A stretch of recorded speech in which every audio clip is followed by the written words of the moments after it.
friends and dear colleagues. Welcome to BAC. I'm really excited to welcome all of you at this inaugural session of what we envision as a long-term series titled Propositions for Non-Fascist Living. Although I'm standing here and speaking from this stage, I'm in fact speaking on behalf of the entire team, a remarkable team. I always knew, but I somehow, can I say that publicly, deeply fell in love with people who are working in this institution. I would like to name everybody who contributed to this project. Bart Febberwey, Hide van Groningen, Marike Kerk, Daniel Lodewegers, Matteo Lucchetti, Witske Maas, Niels van Mil, Annette Mullik, Alejandro Navarrete, Monique Sepp, Miro Somhorst, Whitney Stark, and Bart Witte, as well as Irene Kalabuk-Miron, Meerte Groot, Lise Hermans, Roos Koppers, Narges Mohammadi, Sophie Mulder, Katarina Papa, Elena Pietrini, Evelie Reinders, Emily Rhodes, Maria So, and Xin Xiong. And the list is growing. There are many more people who joined us for this particular event. And I said, as I said, I cannot stop wondering what a wonderful group of people it actually is.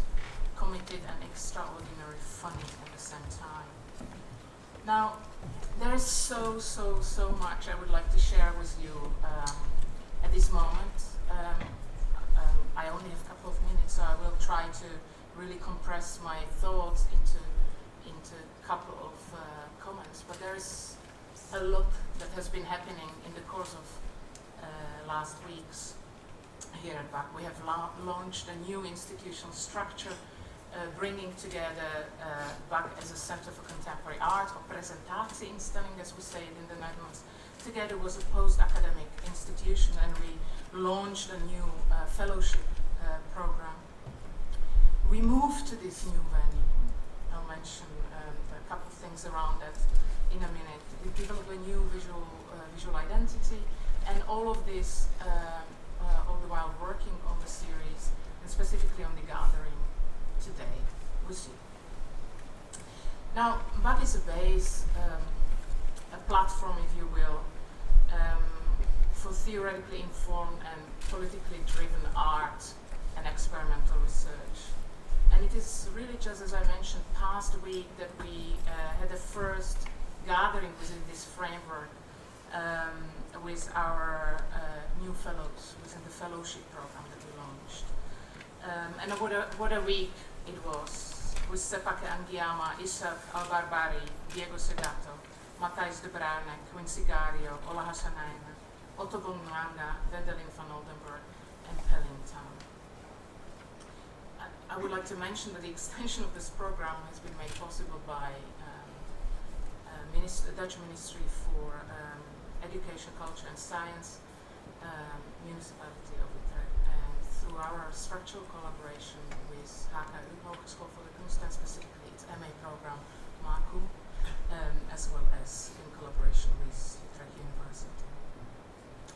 Now, these research itineraries of BAC Fellows will intervene in BAC public programs, as will be the case throughout the day today, with an idea to really connect, transversally connect, if you will, exhibitions, artworks, with research, development of talent, artistic practice, collective learning, knowledge production, and international collaboration, all of that coalescing around the question, how to be together otherwise. And it is today that we would like to zoom or begin zooming into this large question, how to be together otherwise, through a particular lens, through a lens of what we call propositions for non-fascist living. Throughout the day, we would like to gradually unfold a variety of facets, how to approach this notion of propositions of non-fascist living, of what we mean as indeed this series of propositions number one. What do we mean actually suggests in the title. But perhaps I would like to offer a couple of starting comments or opening notes, opening remarks to to do not more than just begin outlining some sort of space or ground or perhaps tentative dictionary from which we thought to take off this, what we see as ongoing conversation. Now, of course, the urgency that brings us today together is shaped by what we see as the dramatic resurfacing and normalization of fascism in its historical and contemporary forms, contemporary fascisms in particular. And we borrowed the term non-fascist life from Michel Foucault, from his introductional preface to English language edition of Anti-Oedipus, Capitalism and Schizophrenia by Deleuze and Guattari. Here he proposes the notion of non-fascist life as, and I quote, art of living counter to all forms of fascism. Not only, and the quote continues, historical fascism, the fascism of Hitler and Mussolini, which was able to mobilize and use the desire of the masses oh so effectively, something of course that has been the undercurrent of a politics of hate re-emerging with brutal force within the contemporary condition all around us.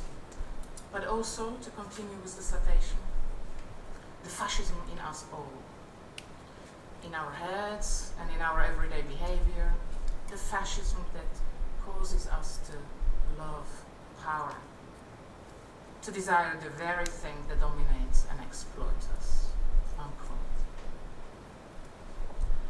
Now, if inspired by Foucault's theory, however, our project simultaneously moves away from it, for it moves towards the living as something we not only think and imagine, but something we really do, a practice driven by necessity to challenge all forms of power, a practice of labor, a combination of fragility and a firm determination, of being willing to call what is at stake by its name, while struggling with it and doing so not just against but in spite of it, committing thus to living the non-fascist living, and doing so as if it were possible.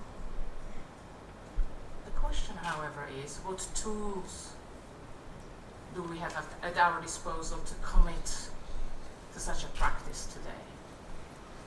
And then brings me to another term, to another notion that I would like to pose around. That's the notion of propositions. Now, at BAC, we've been asking for many years, we've been asking ourselves how to think and practice art as a public sphere, a political space, and a multiplier of possibilities to access and intervene in the political life at present. To intervene in the urgencies of the contemporary, if you will, which emerge from within the entanglement of social, ideological, environmental, and other challenges we currently face. Now, in seeking to keep open, to keep active a space for political aesthetic experiments under this contemporary predicament, we realize that the tools and the aesthetic and political concepts we have readily at hand themselves often originate from the domain of power. Think the Enlightenment, think the legacy of Western modernity, think the concepts of progress or the future, among others. Now, these very political concepts do not really help us, to grasp or to wrestle with the challenges at hand today. And the critique may be one of such concepts that we feel that is in a desperate need of repurposing. And with this project, we would like to think that the repurposing alongside the logic of proposition, critique as proposition, if you will, in order to bring forth a propositional, prefigurative dimension of the otherwise, of another possibility of indeed being together. And just I want to make a small note on a side here, that we do not hope to arrive to some sort of a 10-point political agenda or 4-year developmental plan, but rather to put really critical, urgent questions of today on the table and up for negotiation. I would like to add to these notions also of the notion of the makeshift, of the temporary, impromptu, provisional, improvise, or being in flux. This is very much, I believe, a fitting expression of how this complex long-term project will be unfolding, not only over the next couple of hours, 12 hours as we planned it, but in the course of the entire series of this long-term research, education, exhibition, publication, discourse series, which we indeed envisioned as an ongoing process of searching and thinking, but also actively embodying, living, if you will, the provisional propositions. But if that conceptual makeshiftness is always the case with our project at Bud, this time we do so in our new amazing venue, the premises of what was formerly the Center of World Cultures. And again, I'm really thankful to the municipality of Utrecht for making this building available to us, as much as our cohabitant partner, SVK Delta. Now, we have moved here 2 weeks ago. Those of you who know the building, you see that it has changed dramatically because we gather amidst its renovation. Those who do not know it or did not know it in its previous constellation go like, oh yeah, there is a lot of work to be done, and those are indeed true. We thought we would like to embody the makeshift condition of this building, and we decided that we're going to move in a sort of a staggered fashion. So it's only a few days ago we paused the renovation, the reconstruction of the premises for this public moment, and tomorrow we'll pack, and Tuesday we resume the renovation again, and we will go on until we think we manage to bring this building to a stage of being hospitable, yet staying modest, bringing it from one purpose, such as a theater or the podium, as they call it, into a multi-purpose building where a variety of activities and gatherings, and specifically the assemblies of people around the urgencies of today can take place. We have chosen a format of performative conference for this, to embrace this makeshiftness. A hybrid, if you wish, that wants to bring together and entwine the exhibitionary, the discursive, and the performative elements. We'd like to thus seek how to spend time together with each other and indeed the urgencies, otherwise remaining in movement, staying in movement, which is a nice contradiction, I thought, and shift between different formats of encounter, from lectures to performances to films, from panels and conversations to artwork, or simply opting out of this auditorium whenever you will. There's food, there are drinks, there are artworks, there are films, there are other people to happen. And although I invite you to roam the building, I'm told there is one spot we don't want you to be, and it's in front of this building where people tend to gather and smoke, and that's not nice for our neighbors. And therefore, for those who need that, we built a special space for smoking. You see, I'm in the huishoudelijke something. We built a lovely corner for smokers to gather, so if you would be willing to collaborate with us, we would greatly appreciate that.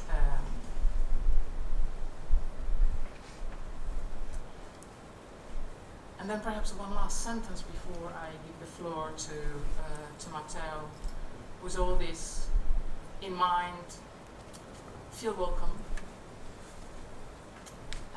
Feel free to join in whichever of the conversation, and I just want to wish all of us a really exciting day together, with the stress on the words together, for to borrow the words from feminist thinker Sarah Ahmed.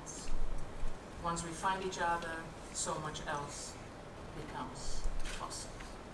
Thank you.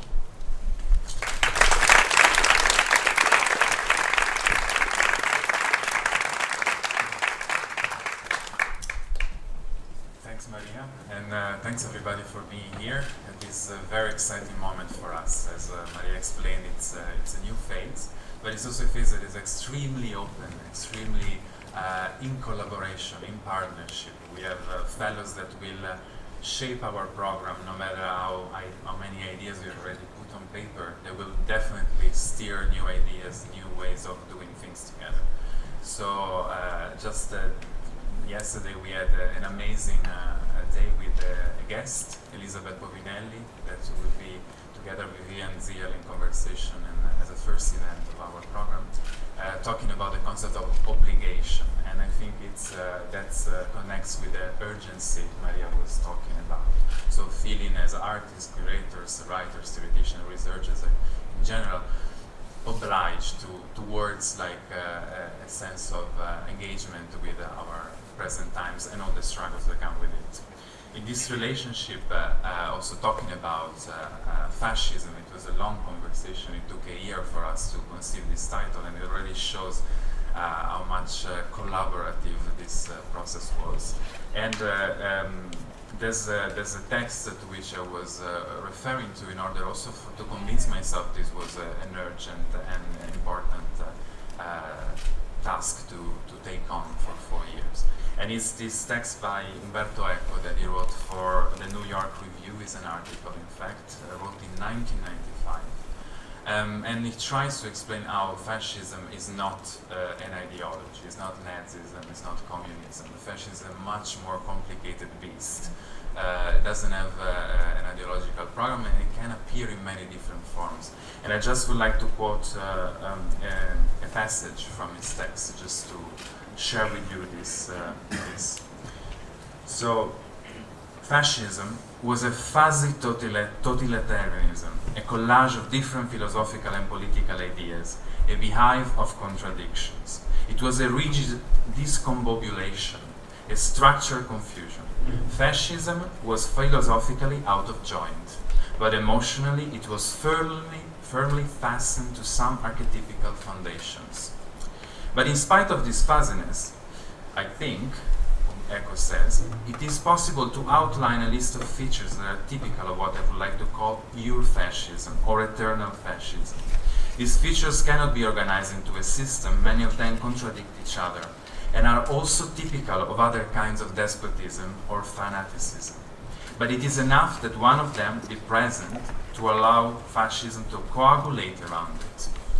Ur-fascism is still around us, sometimes in plain clothes. It would be so much easier for us if there appeared on the war scene somebody saying, I want to reopen Auschwitz, I want the black shirts to parade again in the Italian squares.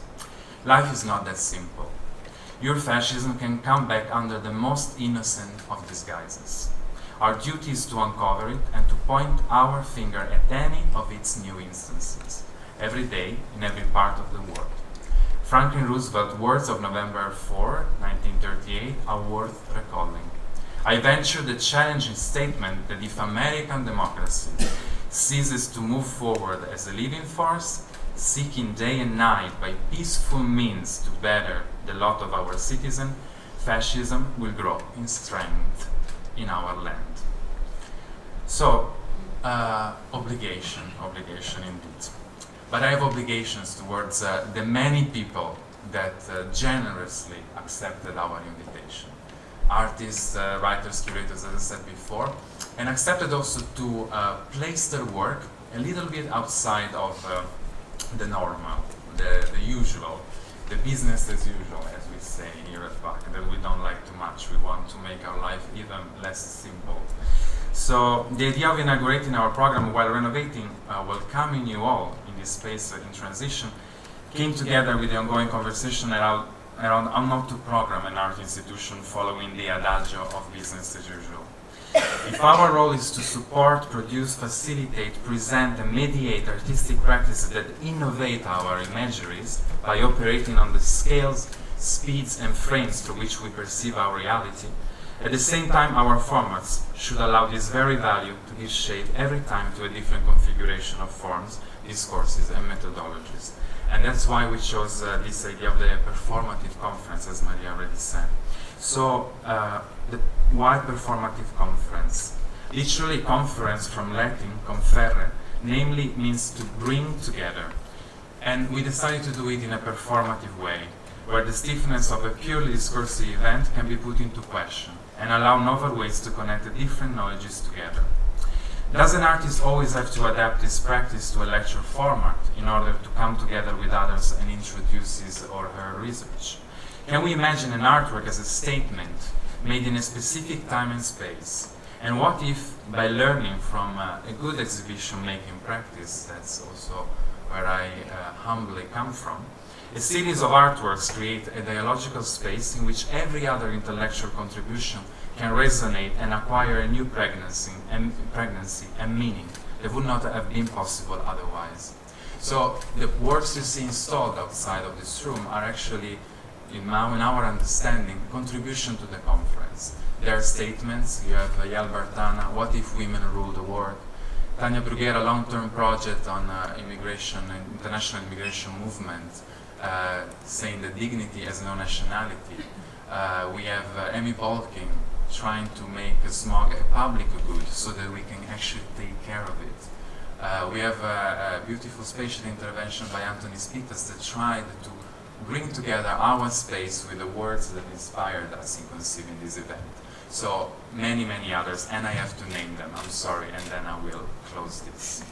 So thanks to Ipon Julie, Kader Attia, Amy Balkin, Yael Bartana, Tania Bruguera, Danilo Correale, Dilar Direk, Mike van der Drift, Ramin Arizadeh, Rokni Arizadeh, and Assam Aramanyan, Stefano Arni and Fred Moten, Sanja Vekovic with Angela Drimitikaki and Antonia Majaka, Iwa Kay, Karabin Film Collective, Evi Lacana, Charlene Vreugd, Delan Leba, Isabelle Lori, Sven Lutiken, Migrant Domestic Workers Network, Arnold Meek, Ahmed Ögut, Anthony Spitas, Elizabeth Covinelli, Nina Power, DJ Prashad, Oleksiy Radinsky, Pedro Reyes, Marinella Senatore, Koki Tanaka, Anna Teixeira Pinto, Gloria Becker, Giovanna Zapperi, and Vivian Zierla.